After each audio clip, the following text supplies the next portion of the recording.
நள்ளிரவில் 12 மணிக்கிலிருந்து 1 மணிக்கு தங்களை கைது செய்ததாக அவங்க சொல்கிறாங்க.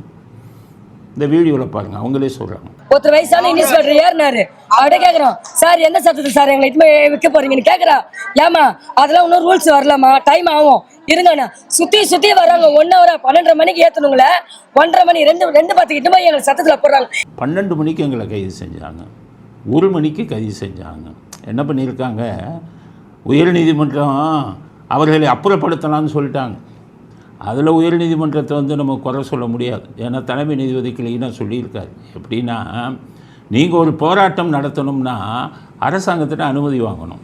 அப்போ அரசாங்கம், காவல்துறை எந்த இடத்துல நீங்கள் போராட்டம் பண்ணலான்னு அனுமதி கொடுப்பாங்க.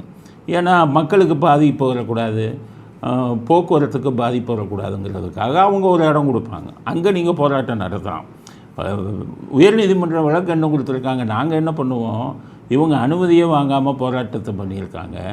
அனுமதி வாங்காமல் போராட்டம் பண்ணால் அது சட்டவிரோதமானது. அதனால தான் நாங்கள் அவர்களை அப்புறப்படுத்துங்கள்னு சொன்னோம். ஆனால் அது இப்படி போகும்னு தெரியாது. இப்போ சொல்கிறாங்க, அதை இப்படி போகும்னு தெரியாது. அரசாங்கம் இப்படி பண்ணியிருக்காங்க. அதனால் நீங்கள் போராட்டம் பண்ணுறதுக்கு தடை இல்லை, ஆனால் அனுமதி வாங்கிட்டு போராட்டம் பண்ணுங்க. அப்போ தான் நீதிமன்றம் உங்களை ஆதரிக்க முடியும்னு சொல்லியிருக்காங்க.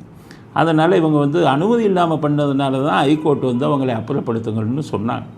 அதனால் இப்போ கூட இவர்கள் நினைத்தால் உங்கள் கோரிக்கை உண்மையிலேயே நிறைவேற்றிருக்காருங்கன்னு சொல்கிறாங்க. ஆனால் ஒருத்தர் சொல்கிறாரு, பேச்சுவார்த்தையில் நாங்கள் போய் கலந்துக்கலைங்கிறார். இந்த வீடியோவை பாருங்க. தமிழ்நாடு அரசு இன்னைக்கு பல்வேறு சங்கங்களை கூப்பிட்டு தமிழக முதலமைச்சர் காட்டுகிறார். அவங்க யாருமே இந்த 1ஆம் தேதியிலிருந்து 13ஆம் தேதி போராட்டத்தில் இல்லைங்க.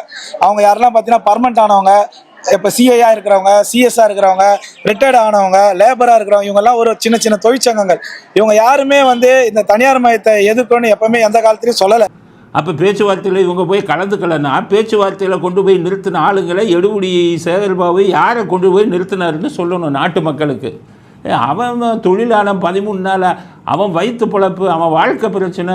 நீங்கள்லாம் கோடியாக கொள்ளையடித்து, நாட்டு பணத்தை கொள்ளையடித்து, கோயில் பணத்தை கொள்ளையடித்து, வெக்கம் இல்லாமல் பில்டிங் கட்டி வாடகைக்கு விட்டுக்கிட்டு இருக்கீங்க. அவன் வயிற்று பிழப்புக்கு போய் போராடுறான். அவனுடைய போராட்டத்திலே கலந்துக்கிறாதே யார் 5-6 பேரை கொண்டாந்து முதலமைச்சர் முன்னாடி நிறுத்தி அவர் தான் பொம்மையாச்சு. அவருக்கு யாருன்னே தெரியாது.